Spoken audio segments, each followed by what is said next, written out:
week when you lost 3 pounds. So in the first week, you lost 3 pounds on this, right? That is correct. Your GLP-1 is a natural hormone that's in every single one of our bodies. And your GLP-1 lets you know if you're full. It's a satiety hormone. So when your GLP is working properly, it does help suppress your appetite as well as reduce those cravings. It's a sugar-free, fast melt caramel. So what it's going to do best is it's going to reduce your sugar cravings or any other cravings you have in your body. It's going to suppress that appetite. But where Melissa got the most benefit, I think, over the last week was the L-carnitine. The L-carnitine tells your mitochondria, this is where you make, we've talked about it before, this is where you produce energy in your cells. It actually tells those mitochondria to burn fat for fuel. We're noticing other people losing up to 7 pounds in the first week. 4 pounds has been about the average. As you lose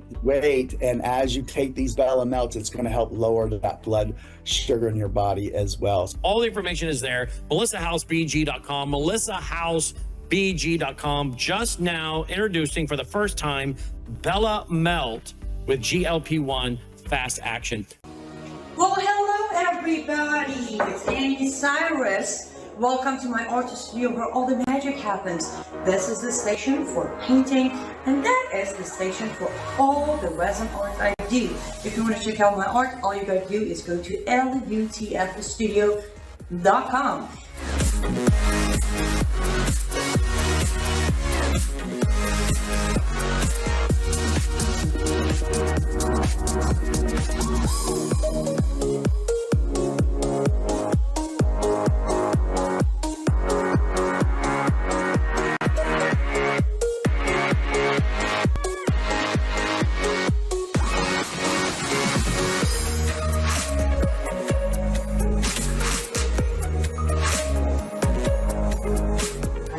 Finish this painting, but I'm sure, for at least I hope, I'll see you at LUTFstudio.com.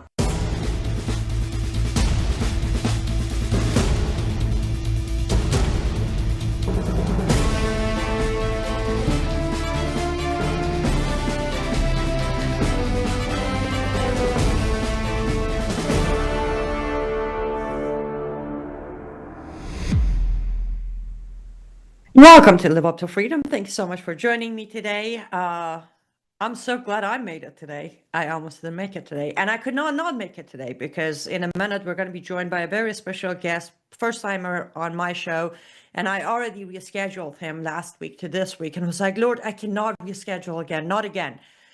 But we made it. But I will ask you to say a prayer because computer not doing good today. So hopefully it will not kick me off. If it does, hopefully it's going to be when we are already on my guest so we can cover it up.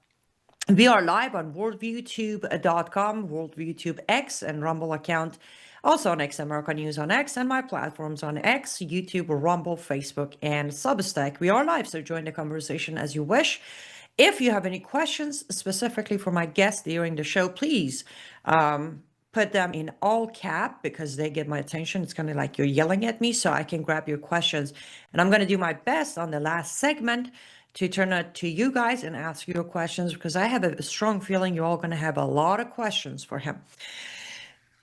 I should take a deep breath.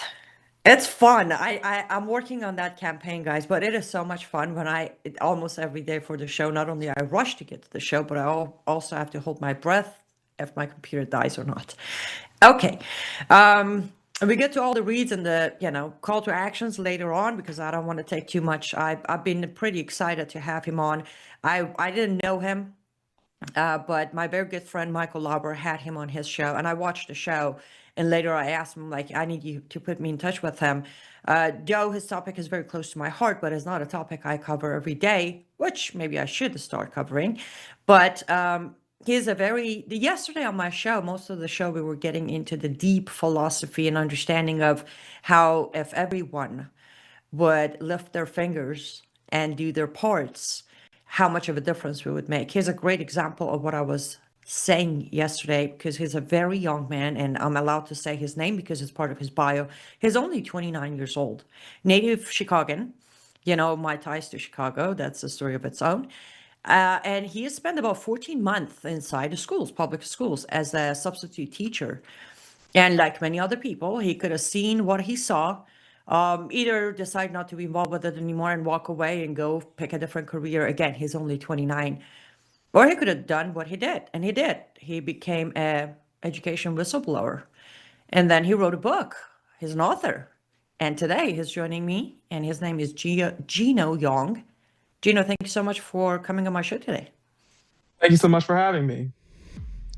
Absolutely a pleasure to have you. I wanted to give a brief bio because I always believe when we tell our stories, it's always more effective because a host, including myself, we can do a reading off of a writing, but the emotions are missing. So let's just start from there. Let's tell your story. Wherever you want to start, wherever you want to finish, take your time. Tell my audience about Gina.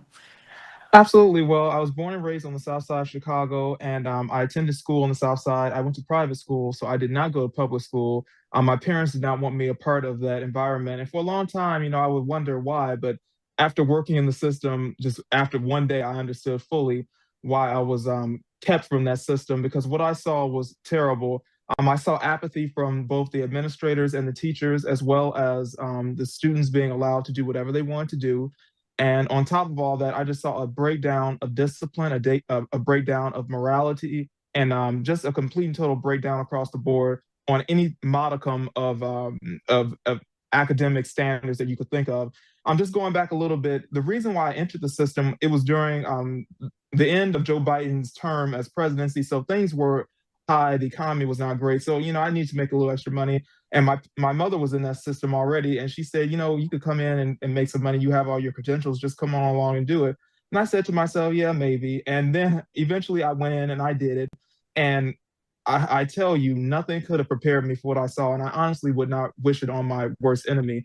But when I wasn't doing that, I was working previously in the private sector as a percussion instructor. I teach music lessons. I play music. My brothers play music. So I come from a very strong musical background, a very strong Christian background as well. My great-grandmother founded a church on the South Side of Chicago, and she was the pastor there for over 25 years. So, I come from a very strong moral family, and what I saw was just unbelievable, and nothing could have prepared me for it, frankly. Well, first of all, I'm very glad that you came from a background you did, because I strongly believe, and I'll stand by this statement for the rest of my life. When you come from a background, as you said, when you're involved, not just raised as a Christian, but you're involved with church. There's a difference, and especially in an area like Southside Chicago, that played a role. You had the discernment to understand what you're facing is not a norm, and we haven't even started to talk about what you have faced, but that discernment is what makes a difference. And then after that, growing up where you grew up, you trusted and had faith in God's armor and decided to do what you do. I'm pretty sure it wasn't easy. I'm sure you have received your share of backlash and hatred. But before we get to all of that, let's talk about your book. I hope I get the title right. If I don't, you can correct it. It's Sex, Drugs, and Illiteracy. It's a topic we touch on, Geno. All of us, including myself. I don't have children, but kids are very close to my heart. We touch on, but when I heard the title of your book on Michael's show, I was like, okay, wait a minute. That's a little really out there. Mm-hmm. Two questions. One, tell my audience. I know it's not necessarily a book. It's kind of your own experience. You turned your experience into that book, so it's kind of a memoir.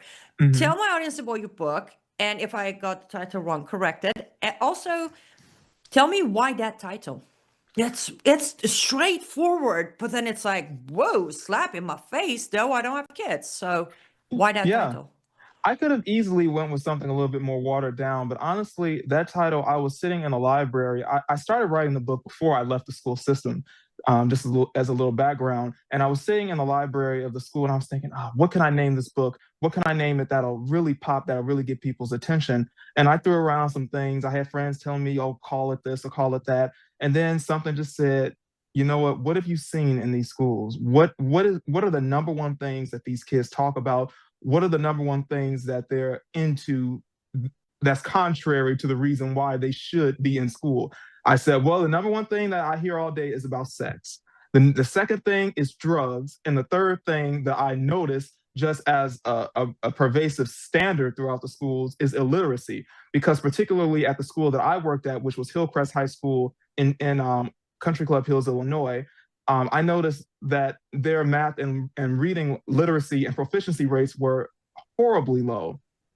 I believe they had about a 4% proficiency in math and about a 5% proficiency in reading across the board. And this was a predominantly Black school. But if you drive 6 minutes down the road to Tinley Park High School, which is a predominantly white school, they're only at about a 20 to a 22% reading and math literacy. So this defies all racial backgrounds. This is a pervasive scourge on the education system across the board and abject failure. So that's why I came up with that title. And the book, I'll hold it up. The book, it chronicles the 14 months that I spent working in the South Suburban education system of Chicago. I did not work in CPS, Chicago Public Schools, which of course is notorious, but the South Suburbs are just as bad because it's been brought to my attention that they're actually busing children from the Chicago area, well, actually from the city of Chicago, out to the South Suburban schools. And furthermore, a lot of the students that are in those schools now their families were once a part of the infamous Chicago housing projects. I'm talking about Cabrini Green, Robert Taylor Homes, Altgeld Gardens, which were destroyed and torn down in the early 2000s.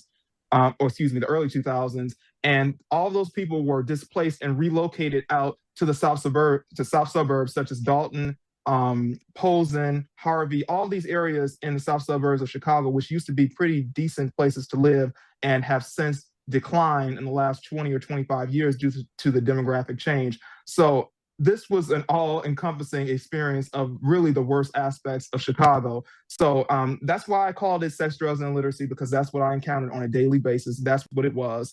And it chronicles the time that I spent in the school system and the absolute horrors that I saw. And we'll get into that a lot of that later, I know. But I saw things that no one should see and some things that were, dare I say, criminal that should not have been occurring in those schools. Wow. Yes, and we do need here in a minute, we're going to go to our first ad break, but I understand this is your experience in that specific area, in that specific school, but I have a very strong feeling that most likely what you witnessed is not limited to that location. It is not limited to Chicago. It is not limited to Illinois. I have a very strong feeling it is spread across the country. And on that note, I do strongly suggest for my audience to pick up a copy of the book. Tell them how they can get a copy of it or what formats are available for them to grab. Okay, it's available in both digital and paperback. So you can go straight to Amazon.com and type in Geno Young book. That's GENOYOUNG book, and it'll come right up. You can go to Google and type the same thing, or you can visit my website, www.genoyoung.net, and you can find it there as well. But it's widely available. Fantastic. Guys, let's do this. Let's head over to our first ad break. During the show, we will continuously put up his book cover, take his name, his website. And aside the fact that I said it yesterday myself, and I'll stand by that, we need to support those who put themselves out there to educate us on what's happening. That's one reason I would encourage you to support him. And he put the time into writing the book. And I can tell you as of today, when you put out a book, you put yourself out even more, because they just, flip through every word to find something to come and strangle you with. Support his work through buying the book, but then support yourself by educating yourself through what you find out in that book. I know many of my audience are parents or grandparents. Let's go hear from our first sponsor. We'll be right back to continue this discussion.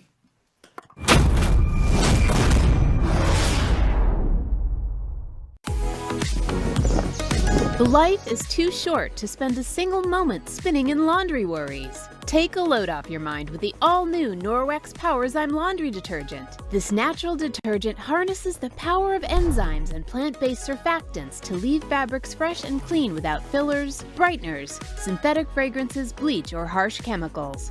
So go ahead, have your cake and eat it too. More than ever, stressful stains have met their match. Powerzyme's fast-acting enzymes break down organic substances while natural surfactants loosen locked-in dirt and oil, removing residue, stains, and odors with ease.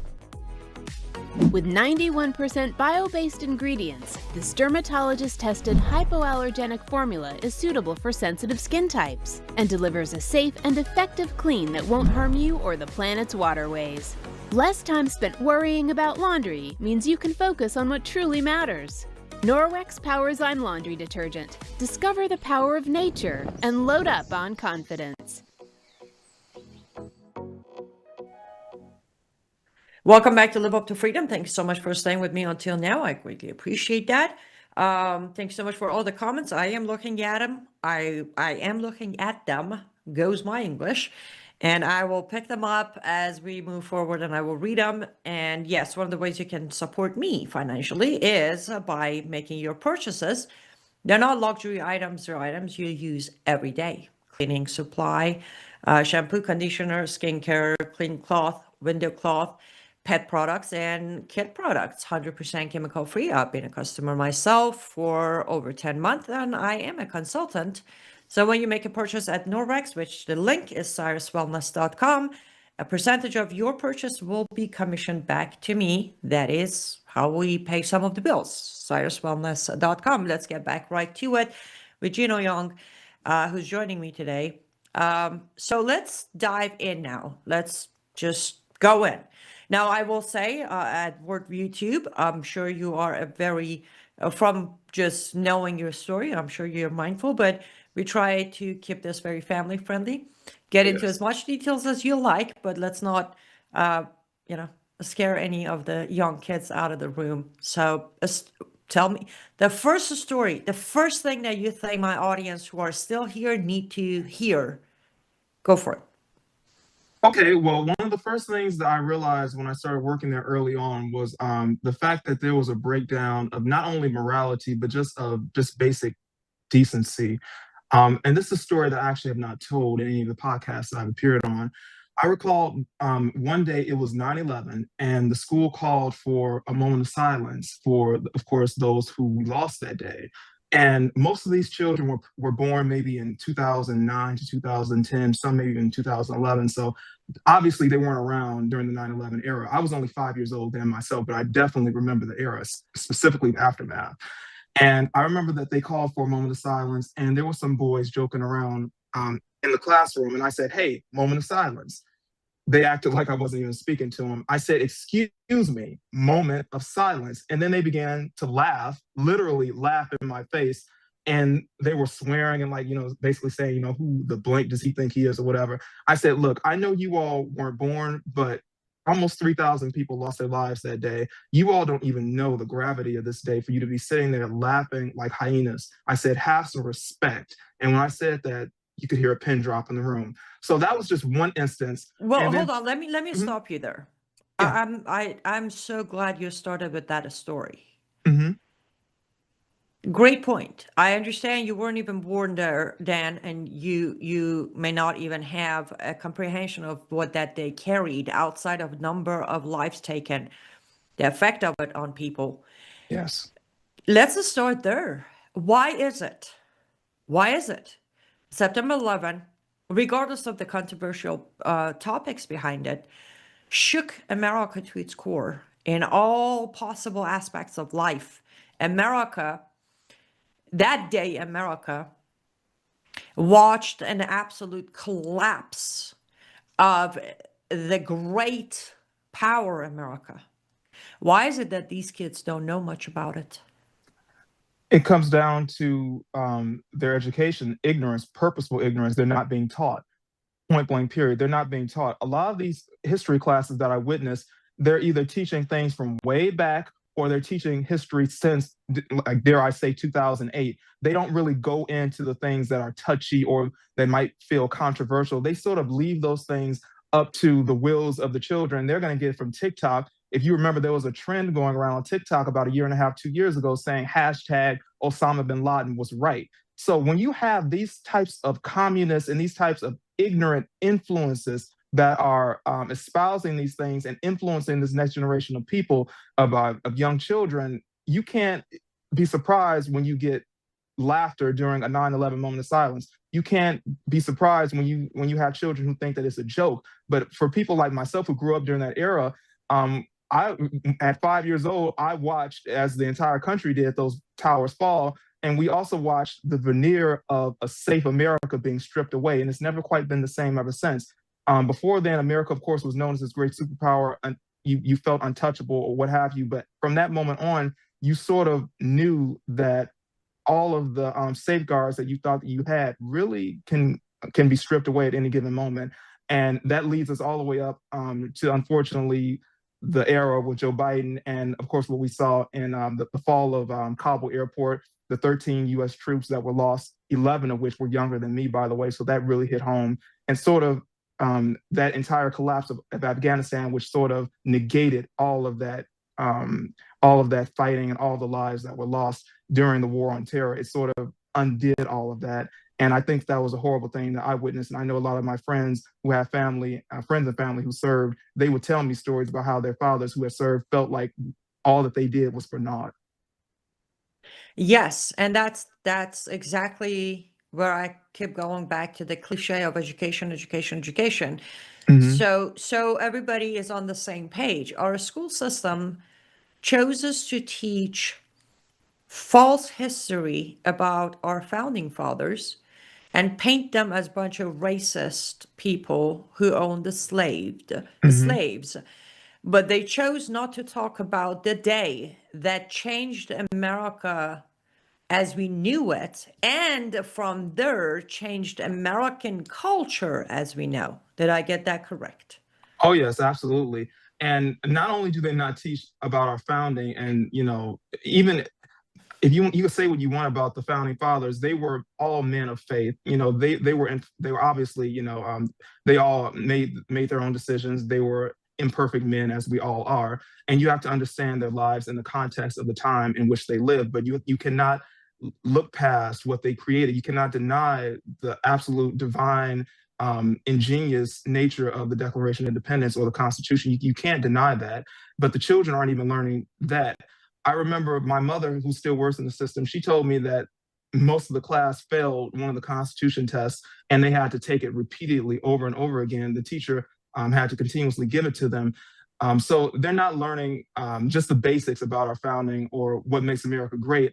And just something that I noticed myself, and this isn't anecdotal, this is across the board, the children don't even stand for the Pledge of Allegiance. Every morning they have the Pledge of Allegiance and the children refuse to stand. You'll look around the classroom and you might see, depending on what type of school you're in an all-black school, I hate to say it, but if you're in an all-black school, you may not see one child stand. If you go to a school that's more mixed, you might see a handful of kids stand, you might see a couple of white kids stand, maybe one black kid will stand, and maybe one or two Hispanic children will stand. But in the predominantly black school that I worked in, no one would really stand. And I would ask myself, where does that come from? Where does this disrespect come from? But then I think about it, these kids grew up in this quote unquote social justice, George Floyd era, where you had these people like LeBron James, who is, as far as they're concerned, the closest thing to a thought leader that these young African Americans have is this buffoon who was running around kneeling during the national anthem, running around letting children know that it's okay, or making them think that it's okay to disrespect the flag, disrespect the national anthem, and all of those who perish, so that you may have the right. And that's what I'll tell them. People died, people bled and died so that you can have the right to decide to sit there and not stand up. I said, how dare you? There are people in your family whom you've never even met who bled and died on the battlefield so that you could sit there and laugh and goof off during this moment. So, and the teachers were just as bad. The teachers wouldn't stand either, and they didn't make them stand. And when I would come in as a substitute teacher and tell them, hey, you guys need to be standing, you need to have some respect, they would look at me like I had three heads. So I just witnessed so much. I witnessed so much, and it's really disheartening to see that that sense of lack of respect for the country and a lack of patriotism across the board. Yes. Now I'm gonna bring this back before we close our segment and go to our next ad break. Let's close it, or let's bring it back to. I don't know if Michael gave you the heads up. I normally have the most unpopular questions and opinions here. Teachers are failing. Our school system is most certainly failing, no question about it. And these kids, you're right, they grew up in a social media era where TikTok tells you one thing, YouTube tells you another, Rumble tells you a completely different story. However, where are the parents? I'll bring it back to you. You are 29 years old. You're not that far behind the generation of social media and collapse of schools. But your parents, your grandparents, your family members taught you the truth, and they raised you to know the difference between respect for a nation that stands alone in the world as the symbol of freedom versus respect for those who will do wrong no matter what. So where are the parents of these kids? Why are they failing them? The parents are nowhere to be found. They're out there doing God knows what with God knows who. They actually view the school day as their daycare. They would get upset when we would call them if their child was misbehaving. They're like, you know what? We have to deal with them X amount of hours. This is my 8 hours a day. You all are my babysitter. You're my break. Don't you call us if something is going wrong. So the parents are nowhere to be found anywhere in it. And the children, they're being propagandized by the teachers. And if they're not getting it there, they're getting it from social media. And it's unfortunate because I did grow up in the social media age, but I understand what America means. I have parents who instilled those values in me. I went to schools that instilled those values in me. But if you're not getting that as a young teenager, you're not going to get it. And unfortunately, it's just going to wax worse and worse. So conclusion for this segment to my audience, and Geno, feel free to agree or disagree. We do that here plenty. Though the system is broken and though the schools are failing, the same amount of blame goes to parents who decide to have the kid, then figure out how they're going to raise the kid instead of thinking ahead of time, having a plan and a commitment to the biggest decision they're making in their life.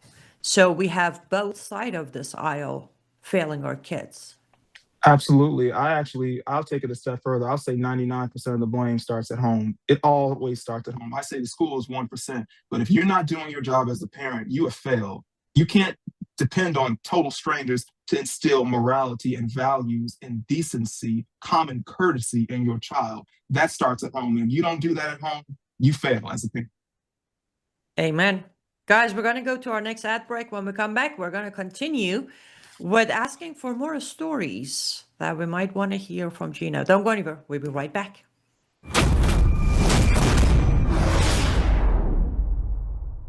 Hello, I'm Brandon House. Is the government tracking you? Do they have access to all your data?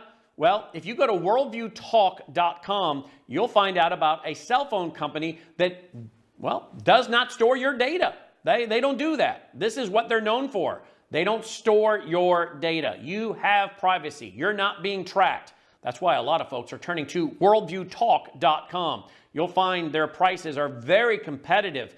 All the details are there at worldviewtalk.com. Again, worldviewtalk.com. Oh, while you're there, not only do they have cell phones that aren't tracking you, you can find out about how to get a satellite phone. Should the whole system go down and you want to communicate with a family member or loved one, you might want to have a satellite phone. Or how about their solar generators? They have great solar generators.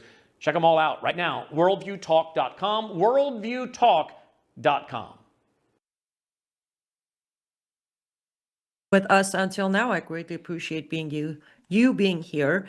And remember, we are the majority of my audience are from Worldview Tube. And I wouldn't be able to reach you guys if it wasn't for Brandon House's generosity. I tried my best to remind you every day that Brandon, not just me, few other shows are available on this network as well. Brandon could have just do his own show, go home, and not face so much cost for, about $40,000 a month to get this network up and running every month. but in return, he doesn't charge us. We all get our airtime for free. We don't pay for it. We get our wonderful other group of wonderful young men who were raised right, which run the control room for Brannon and produce our shows. We don't pay them either. Brannon does. So when I ask you to support Worldview Tube, it's legit. It is not, I don't do the read because I'm told to do the read. I understand the system, and the system says my show has been cut out from every other network, most of the platforms as well. But Brannon did not cut me, did not cancel my show, didn't even come and say, hey, from now on, you're going to have to pay this much. Nothing. And on top of that, he regularly has me on his show promoting my book, my Substack, my work. So few ways to support Worldview Tube. One is go to worldviewstore.com. The ad you just saw and every other product and company that works with Brannon are available on worldviewstore.com.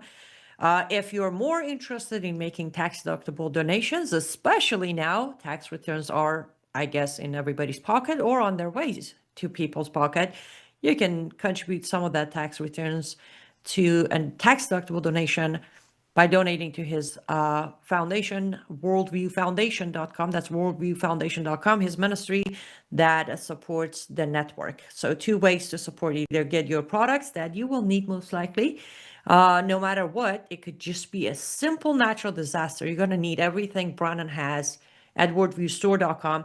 Or if you want to make a tax-deductible donation to a ministry, you can do it at worldviewfoundation.com. Greatly appreciate your help, support. The more you support Worldview Tube, the more I get the chance to come here every day, talk to you, or once in a while, bring a guest that is brilliant, brave, and a truth teller, and shares our biblical values. On that note, let's get back to Geno Young. So go ahead and let's dive into the first part of your book title, which the title of the book is Sex, Drugs, and Illiteracy. But let's talk about the sex part, because I don't want to imagine, but my imagination is running wild, and I'm praying that what I think it is, it's not. So let's go there. What part of the school experience as a substitute teacher got you to use the term sex on your book title? Absolutely. So this is twofold. I'll give you one side of it, which deals with the students, and the other side that deals with the teachers. Now, that part is very disturbing. Not that the student part isn't, but we'll get there. So when I was working in the school, I would notice not only was it a hypersexualized environment, but I had officers, like police officers and security detail, telling me that the year before I worked there, 2 children thought that it was a good idea, or 3 children thought that it was a good idea to film a sex tape in the basement of the school during school hours and try to airdrop it over the airwaves to the entire school. But one of the administrators caught the tape in real time before it could go out, thank God.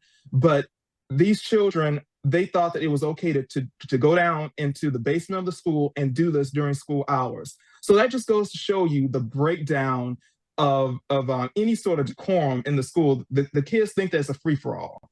So that was one incident. Hold on. Before what was the age of these 3 kids? These were all maybe 16 and under, I would say, probably 16 and under. So they created. Go ahead. No, I was just going to say they created child sex material on school grounds. And to my knowledge, and from the people I talked to, the officials that I talked to who worked there, nothing came of it. There were no reports filed, nothing like that. They thought that the best discipline was to take the children, not expel them, but to throw them into ARC, which is like the basement of the school where they hide away. I say in my book, they hide away the school's worst nightmares down there. They just put them basically in an all-day controlled detention, and no one was expelled. Go ahead. The other side. Yeah, and then after that, one incident affected me directly, and I tell this in every single appearance that I have because it's so horrible. I was sitting in a classroom one day, and this was a small class. Most of the class was out on a field trip, so there were only about 7 children in that class that day. And everything went along business as usual.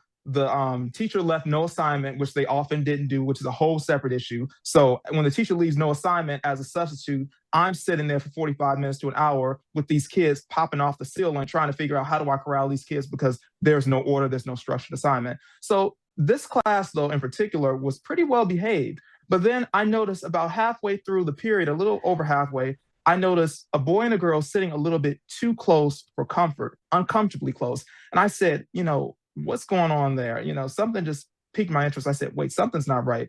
So I looked over again, I looked closely, and I noticed motion. And I said, whoa, I know this is not what I think it is. So I played it off. I grabbed a piece of paper off my desk, crumble it up, go and act like I'm throwing something away in the garbage. They stop. There's no movement after that. So I said, you know what, maybe that's just me. Maybe I was being hypersensitive, whatever. So I tried to put it out of my head. The boy gets up from the girl's right-hand side, goes over to her left side, and I could clearly see, not to get graphic, but I could clearly see the girl's hand giving motion on the boy. So she was giving the boy a hand job in the classroom. And the worst part about it was I could see little faces on their computer screen watching back. So they were live streaming a sex act live from the classroom with my face in the background. They were creating child sex exploitation material with my face in the background. I freaked out. I flipped out. I said, where the heck do you all think you are? What are you doing? I freaked out. And then the bell rang. So I couldn't even call security. So the next thing I knew, I couldn't call security. So the bell rang. I went down to the main office and I filed a report. They called me back to the discipline office some time later, and I gave an official statement. And one of the deans said, oh, well, we've never had that happen here before. And I was like, I knew she was lying because I knew about the incident that happened the year prior. And then I had another administrator in the room who was just sort of looking down and shaking his head because he knew what was happening and he knew what had happened and just how bad things could get at that school and just how the school had essentially crossed the Rubicon, the point of no return with that sex act being live streamed from my classroom. And were the parents of these, the boy and the girl, were the parents contacted? Were they informed? We don't know.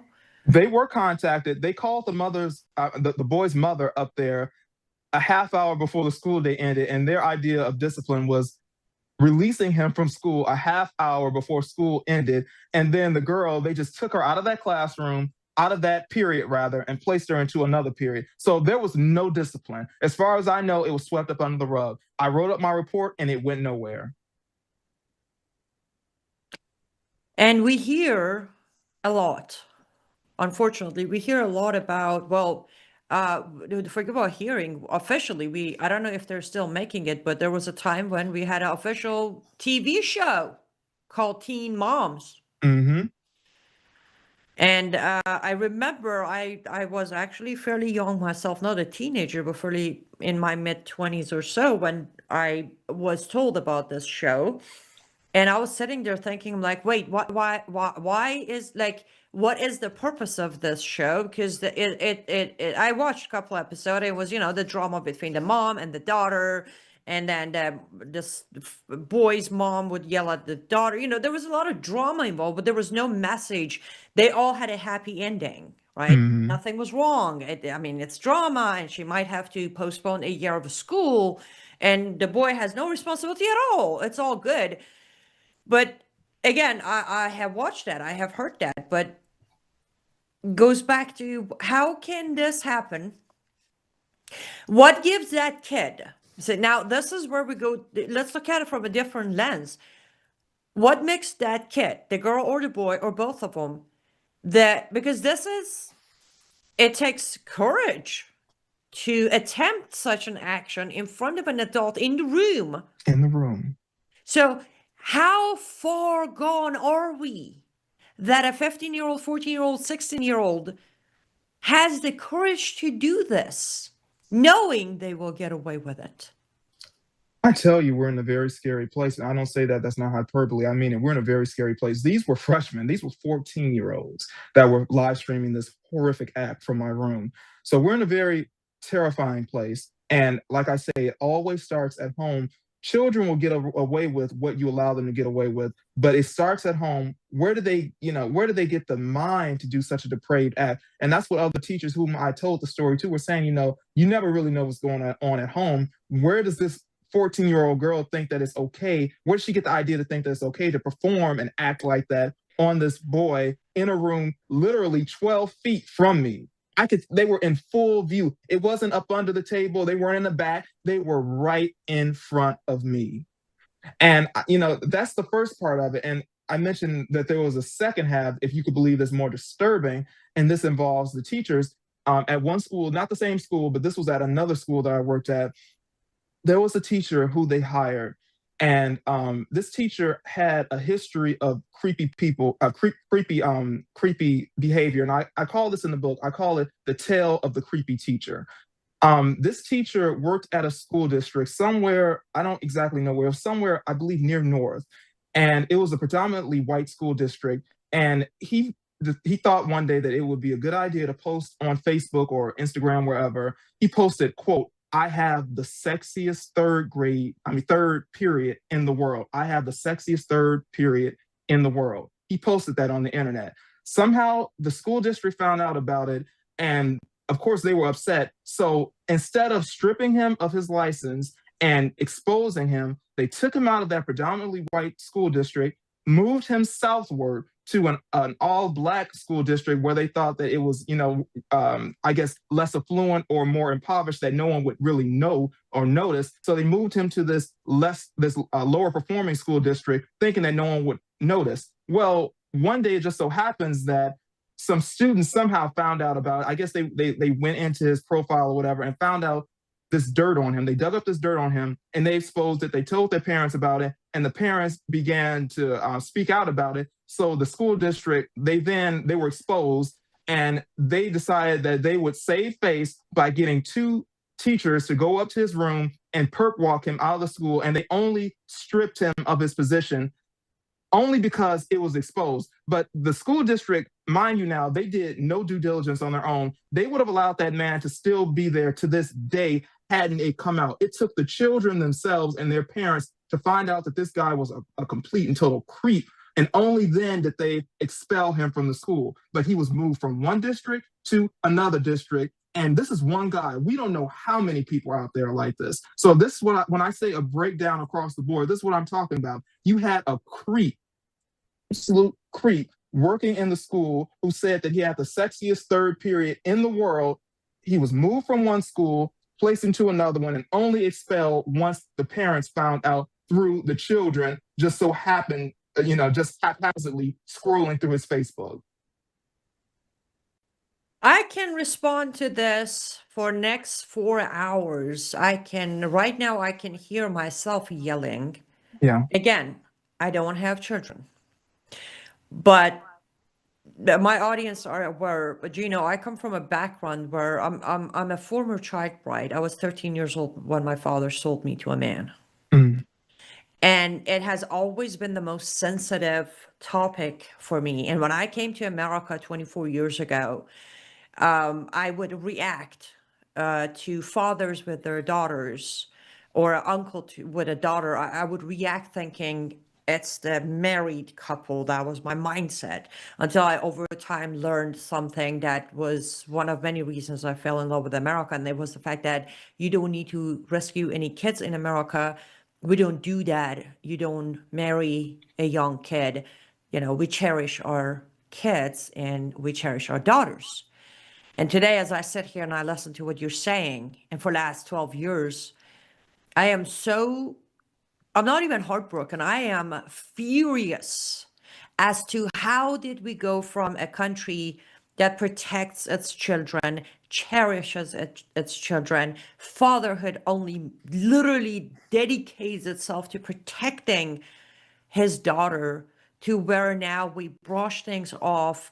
We're okay with our daughters learning about live streaming such an act at age 14, and we move teachers across zip codes to cover up for what we're enabling in America. It is the point of, and of course I can go on with what you just told me, that 14-year-old is most likely in 2 years to be added to the list of Epstein file that we'll never see. And later on add to the missing girl who'll never come back home through trafficking, because that's the chain reaction. I can Yes. sit here, I can say Epstein, Epstein, Epstein. Okay. But how did that woman, whomever one of them, who grabbed the girl's attention to bring it to Epstein, what was that girl going through to accept that offer and invitation? We got to go there. And you just went there. None of Epstein or any of the millions of girls who are being trafficked every year through America, or from America all the way to Abu Dhabi, none of them were born for this role. At home, they were misguided. They were abandoned. They were left to society to teach them what being cool means. We're at a point where being cool is at 14, 15, being able to get into clubs with fake ID and hang out with the big boys. Isn't that the new fashion, Gina? Oh, yes. Anything that makes them look older or feel more mature or risque, whatever you want to call it, is the thing to do, whether that's smoking, drinking, having sex. There's a running gag that my brother and I would say, and this comes from us, from one of the lunch ladies who worked in the school, and she would say that she had a phrase. It was her catchphrase. She would say, "What's wrong with these kids? They're having sex, drinking, popping pills, and eating edibles. That's what they're doing all day long. Drinking, smoking, having sex, popping pills, and eating edibles." That was her mantra, and I honestly could not add a word to that. It so eloquently describes what I dealt with. I have a question here from one of our audience on Substack. Jan is asking, were you able to go to the school board with that case? No, I didn't. Honestly, that was one of the final things that happened while I worked in that district before I ended up getting removed from that school, from an unrelated incident where a girl was misbehaving in a room, and I tried to institute discipline, and she made a death threat against my life, and I reported it. And the next thing I know, I'm being told that since I had a back and forth exchange verbally with the girl, my services were no longer needed at that school. But Wait. You were technically, by definition, fired? Yes, I was. Because I had a verbal exchange with a girl who told me that she was going to, quote, have her grandfather come up to the school and F me up. And then got on the phone and said, "I'm going to call my grandfather." I said, "Call him." I said, "Call him." And I went across the street after she made her death threat, and I filed a police report. And after that, they said that since I had a back and forth with the girl, an exchange of words, I was no longer allowed at that high school. So you can be a creep. Oh, I yeah. personally know of cases where you are a convicted felon from another school and you find work at another school. But if you stand up to the system, even stand up to the kid who doesn't know any better, then you're fired. This is fascinating in the most tragic way.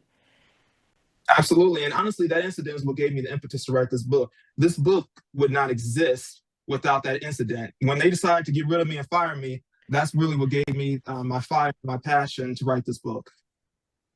Yes, we all have that last nail in the coffin. It's like, that's it, I'm doing it. Because I'm not trying to do any analysis on your thought process, but it's kind of that thing of, okay, as long as I'm in here, I can make a difference. I can blow the whistle. I can try to help these kids. But the moment they cut your access to that environment, you're left with no option. You're like, okay, that's it. I have to tell everybody else about what's happening in there. So somebody might be able to find their way in and reverse the damage. Now, on that note, can we reverse this damage?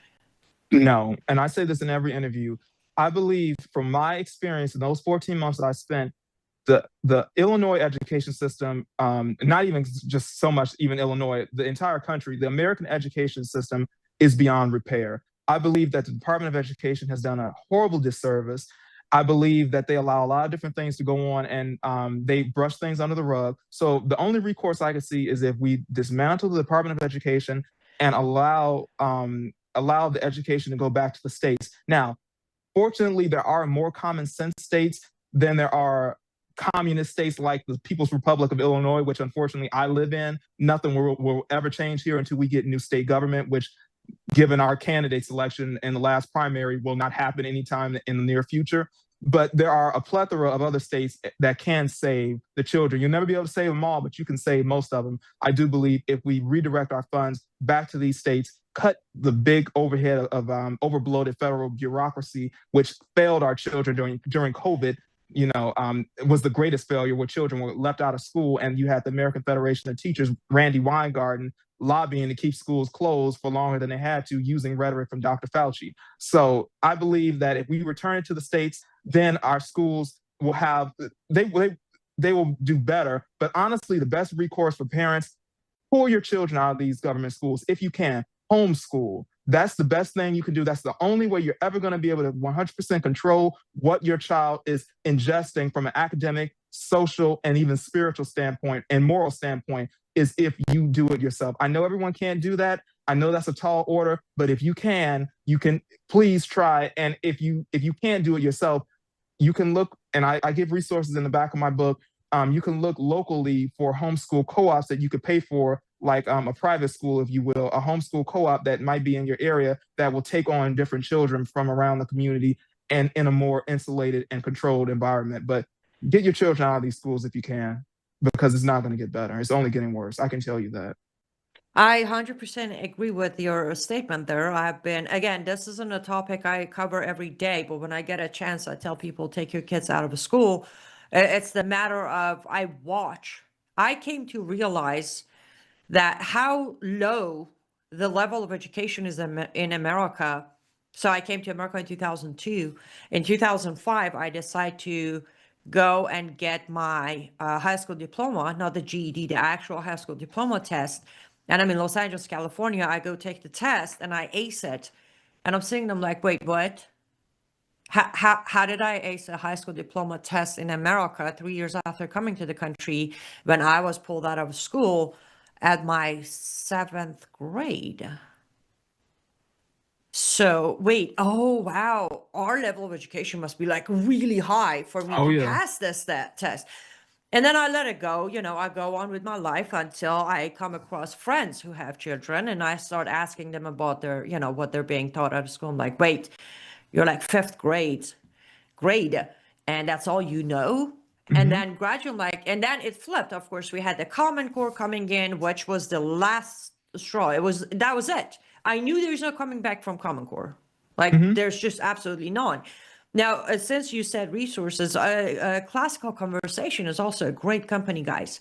I don't use them because I don't have kids, but if you're struggling with your homeschooling, they are a great resource.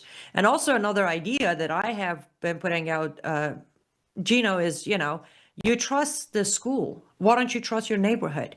There are 5 moms in the neighborhood who, one can do Monday, one can do Tuesday, yes, one can do Thursday. Create your mom schools, or mom and dad schools, and mom, dad, and uncle school, whatever it is. And do that way. It's less pressure on one family. Your kids will still continue establishing that ability to socialize, have friends, grow up with you grow up with your neighbors anyways. Well, depend on the neighborhood. So that's another thing. But I want to, as we come to an end of this episode, unfortunately, Annalise says she just added one of your books to her cart, and there are only 19 left. So guys, grab them. Based on Annalise, there's only 19 copies left. So go grab those, because you want to read this. Again, being parents and grandparents, and it's helpful. Before we go, or before I let you go, Geno, I normally like to do the one last minute of words of wisdom. Anything that you think, I hope you come back, because I would like to continue this discussion. An hour is normally short, but what do you want to leave my audience and myself as your last, whatever it might be, before we leave? Absolutely. If I could say one thing, if I just want to speak directly to the parents, if I could just have a heart-to-heart with you for 1 second, know that your child's school is but one principal change, or one administration change, one school board change away from destruction. I don't care where you live. I don't care if you're in a big city. I don't care if you're in a small town of 2,500 people. It can happen. I've seen it happen. Your child's school is not safe. If you can get your child out, get them out. But if you can't, Understand that you have rights. Understand there's something called the PPRA, the Protection of Pupils' Rights Amendment, which says that they cannot withhold curriculum from you. You can go up to the school as a parent and demand to see curriculum, demand to see what your children are learning. Take some strong men with you. I understand that they can be intimidating. I understand that there is safety in numbers. Do that. Run for school board if you have to. If you can't homeschool, you have to be proactive, because no one is going to ride in on a white horse to save your children. You as the parent, the buck stops at you. You are your child's last best hope. And I foresee some really dark days ahead for our republic if parents aren't proactive and if we allow this total scourge to continue on our education system. So parents, you got to step it up. And it starts with supporting voices like myself. If you can do it, buy my book. Tell 10 people about my book if you can. Every parent in America needs a copy of this book, because I'm telling you, this isn't a Black thing, it's not a white thing, it's not a Chicago thing. This is an America thing, and it's only getting worse. Amen. Well said. As one of my audience said, you are wise beyond your age. I am so happy that you are, because we do need voices like yours. Mine tend to sound too old to the new generation. So we need a middle man like you in the right age. I am grateful for what you're doing. Let me know if you need me to move back to Illinois and run for governor. I'll consider. We love that. I'd run with you. Yes, I'm going to need a lieutenant governor, right? Yeah. Now that's probably to a level of wishful thinking for today, but I want you to, I'm sure you're going to stay the course and stay strong. You ever need anything, if you need to get a message out on my show, you have my cell number, you have my email. Stay in touch, and may God bless you as we keep you in our prayers. Thank you so much, and God bless you. And thank you so much for the work that you do, because it's very important. Thank you so much. Absolutely. Wow, guys, I have like 2 minutes to wrap here, but fascinating. You see, I told you yesterday, each person, if every single one of us would take this step that is uncomfortable, whatever that step might be. Hey, sometimes that one step, I want to say hi to Heather on my Rumble, because I know her making that comment on my Rumble was an uncomfortable step for her. I said what I said yesterday, and today she made sure to make that one step.